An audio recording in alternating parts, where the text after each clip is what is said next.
การต่อสู้อันยืดเยื้อยาวนานและพิละอาจฐานของประชาชนลาวได้บังคับให้จักรพรรดิและลูกแหล่งตีนมือของพวกมันต้องยอมเซ็นสัญญาเซเนลปี 1954 และสัญญาเวียงจันทร์ปี 1957 ทับพูดเอกราชอธิปไตยและผืนแผ่นดินอันครบถ้วนของประเทศลาวให้คำมั่นสัญญาว่าจะปฏิบัติความถูกต้องของดองชาติทับผู้กำลังปฏิบัติลาวเพื่อปฏิบัติบรรดาข้อสัญญาที่ได้เซ็นกันอย่างเข้มงวดภาคส่วนหนึ่งของบรรดากำลังประเทศลาวได้มาเต้าโฮมอยู่ทงไหหินแต่ฝ่ายกงกันข้ามบ่จริงใจปฏิบัติตามสัญญาที่ได้เซ็นกันซ้ำบ่นำพวกเขาได้ข้อหาวิธีเพื่อดับศูนย์กำลังปฏิบัติใช้วิธีด้านการทหารก็ได้แล้วพวกเขาก็ได้หันมาสร้างด้วยวิธีการซื้อจ้างเจาะคอยเลกลอันโหดเหี้ยมของพวกเขานั้นศูนย์กลางพรรคประชาชนปฏิบัติลาวได้รับรู้แจ้งแล้วและได้มีคำสั่งให้บรรดากรมกองว่าพวกเขาเข้าไปที่นั่นเพื่อมีเงื่อนไขปฏิบัติตามความมุ่งมั่นปรารถนาของประชาชนคือความถูกต้องของดองชาติบ่แม่นเพื่อให้กำลังของพวกเขาถูกบั่นทอนลงบรรดาสหายมานี่เพื่อเหตุการณ์ปฏิบัติบรรดาสหายเปรียบเหมือนแนวพันธุ์ปลูกที่ดีวานลงบนใดก็แตกดอกออกเจ้าให้ได้รับผลผลิตเป็นจำนวนหลวงหลายและทวีคูณขึ้นเป็นหมื่นๆแสนๆต่อไปคำสั่งสอนของผู้นำบ่าเดียวนั้นนักรบประเทศลาวแต่ละคนได้จดจำเอาอย่างเป็นเรื่องพวกเงาเรื่องนี้พวกเขาได้อิงใส่ประวัติศาสตร์ที่มีจริงในกระบวนการต่อสู้ที่ได้รับชัยชนะของกำลังปฏิบัติลาว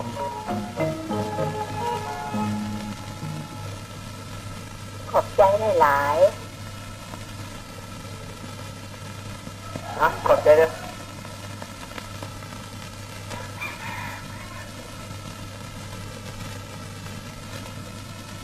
ผู้ชาติเราต้องอาถรรพ์ต่อสู้ยืนนานผู้เอาดินแดนคืน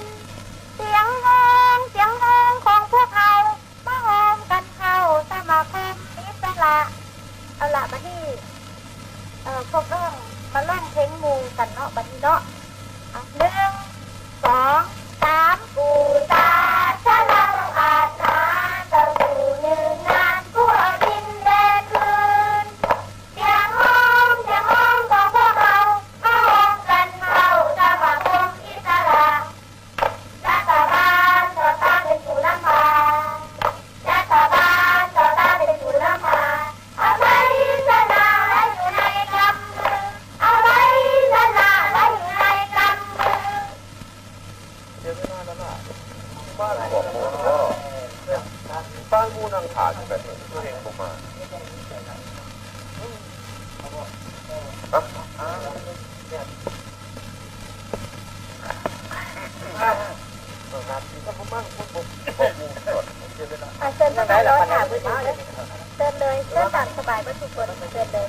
เต้นดื่มเต้นแก้มถ่าเด้ออีกจักหน่อยไอ้ก่อนละกันคือจะกลับมาดอกไอ้ก่อนละกันนี่ก็ได้นัดมูมาเฮือนแล้วสผัดบอยู่เฮือนซ้ำเมื่อกี้นี่มีโทรศัพท์เราไปค่ายด่วนคือสิมีเรียกสำคัญถามว่าสั้นคือสิว่ามีไผ่จองดึงเราไปได้แม่นแท้มิแต่เราเท่านั้นแหละที่จะสามารถจองดึงท่านกำลังดังไว้ได้ เล่านี้ก็ได้เนาะบ่มีวิญญาณบ่มีตีนบ่มีมือแต่มันก็สามารถจองดึงคนไว้ได้เนาะแต่มื้อนี้ข่อยก็ได้ห้ามแล้วว่าบ่ให้เราดื่มเหล้าหลายเดินดิ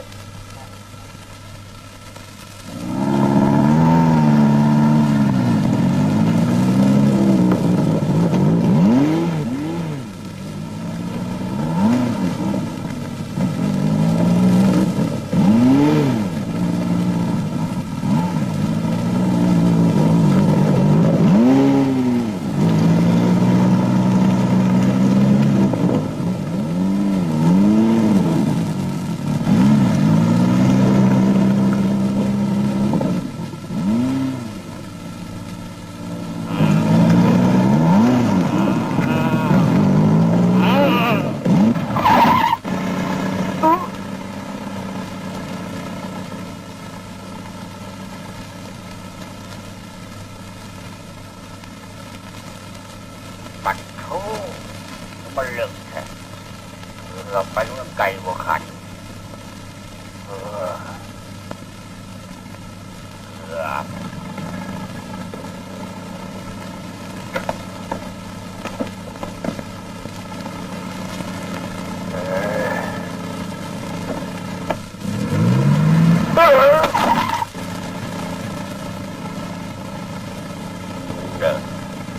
สองสามหน้าหลังหน้าหลังหน้าหลัง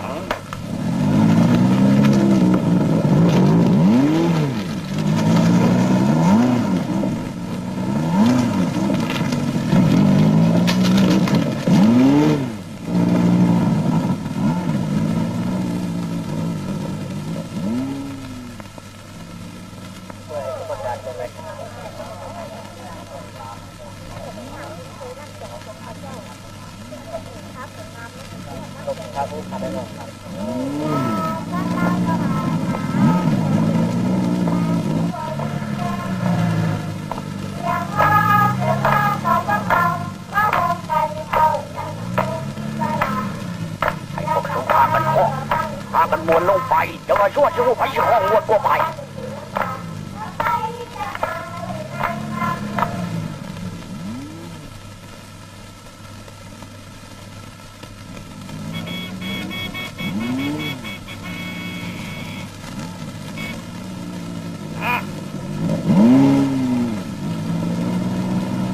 นอกเป็นไรวะ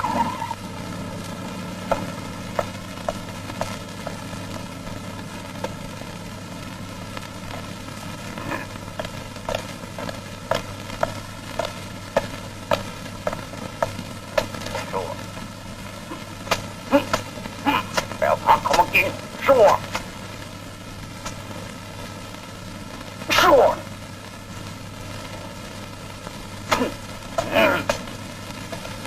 ชั่ว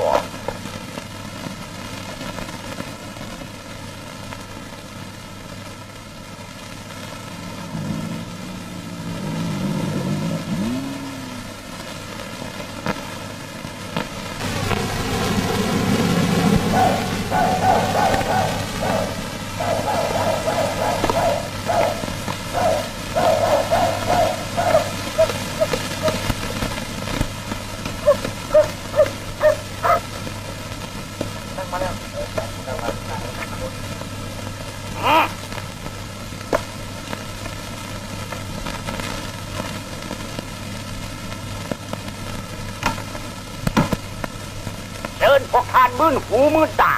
เพิ่งพวกประเทศลาวเขาแน่อายเขาแน่อายเนี่ยแม่เงินคำตั้งหลายแสนดอลลาร์ที่มีการทุ่มเทเหตุสงครามจิตศาสตร์แต่แล้วก็จิบหายไว้บอดไปหมดท่านกำลังดังทางที่อาจจะเป็นย้อนว่าพวกเขาโยนยานพวกมันเกิดไปโคตรเต้โยนยานฉันวะ เอาขอถามพวกทานทั้งหลายว่านายทหารของไผ่ที่แปลวาดอยู่บนบ้านหน้าเฮืองจนกระทั่งครูบาอาจารย์ต้องไปเชิญฝ่ายประเทศลาวมาห้ามปั้มผมเห็นนายทหารของทางกัปตันเดชสมะพวกนายจ้างนางเล่ยาเสพติดและการพนันพวกเขาทางแก้วเดียวผลสุดท้ายเองก็คือทหารนะครับพ่อ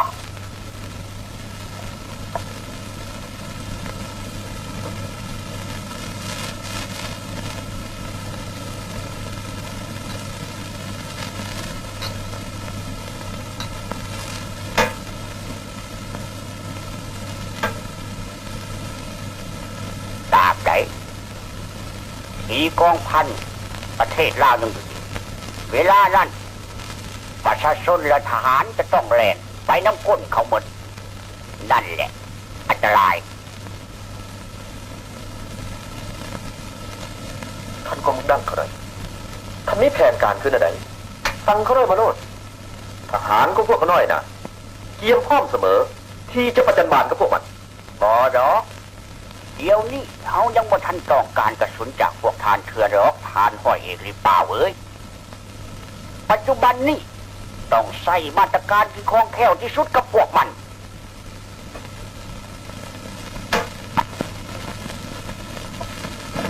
พวกทานนายทหารทั้งหลายจงฟังทางนี้คอยหาก็ได้รับคำสั่งมาใหม่ๆจากเสนาธิการข้าวังนี้เชิญพวกทานมาเบิ่งเอาทีเจ้าท่านพันตรีเห็นแล้วเพราะว่ามันเป็นปัญหาสำคัญดังนั้นพวกเขาจะต้องได้ปรึกษาหารือกันกี่ถ้วนเจ้าลากรท่านพันตรี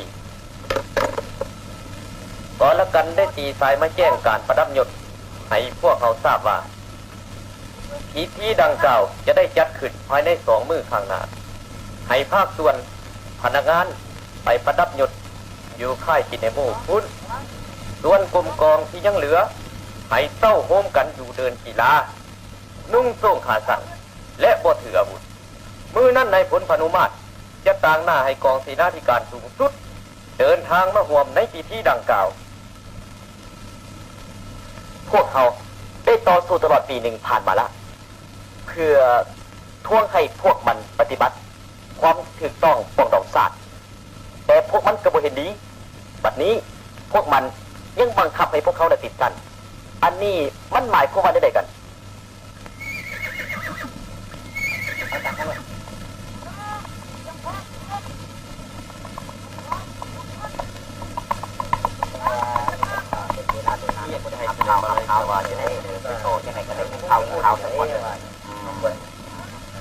เอาต้องพูด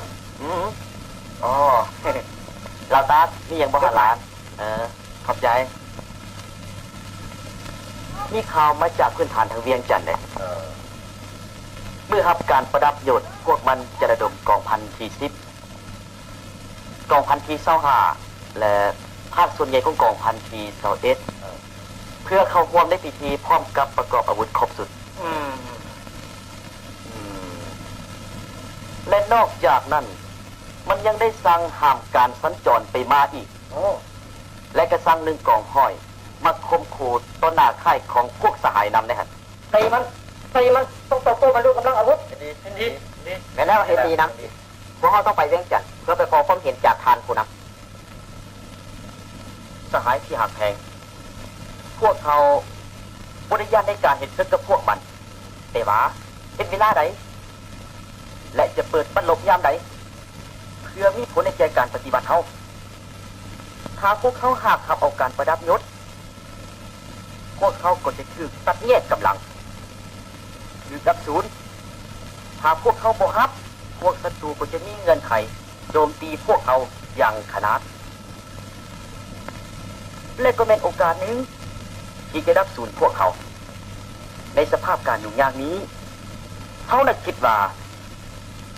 พวกเขาควรจะบรรลุ2 นาที 1. ต้องแก่ยาวมือหับการประดับยศไปตืมอีก 2. ต้องส่งผู้ใดผู้หนึ่งไปเวียงจันทร์เพื่อขอความเห็นจากทานผู้นำมันเป็นปัญหายุ่งยากและกันดารตามความเห็นของเขาแล้วแม่สหายทองพุทธเป็นผู้สามารถเฮ็ดได้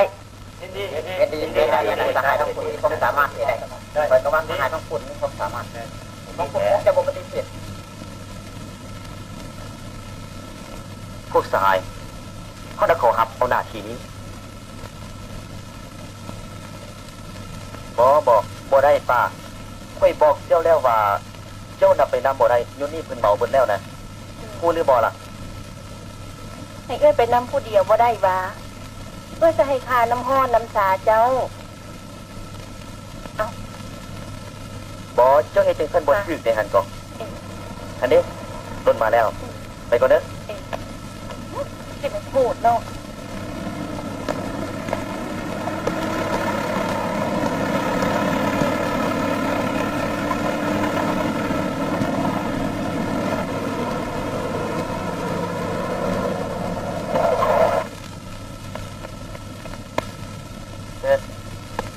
อ๋อ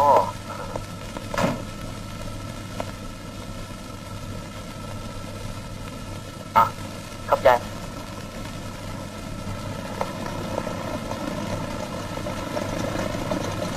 สบายไหมลาก่อน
มาถึงกันแล้ว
สถานการณ์ในตัวเมืองปัจจุบันก็เป็นขึ้นเท่านี้ต้องต่อสู้เพราะอาจารย์มีคุณเห็นสิ่งดีบางกรณีจำเป็นต้องยิงใส่สัญญาที่เส้นกันโดยเขาปฏิบัติอย่างถูกต้องให้ยึดเป้าการปิดล้อมบรรดาท่านผู้นำอาจารย์มีคุณเห็นถูกต้อง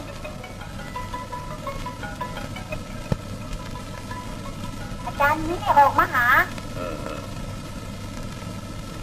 ก็ได้ขอลาก่อนไปดี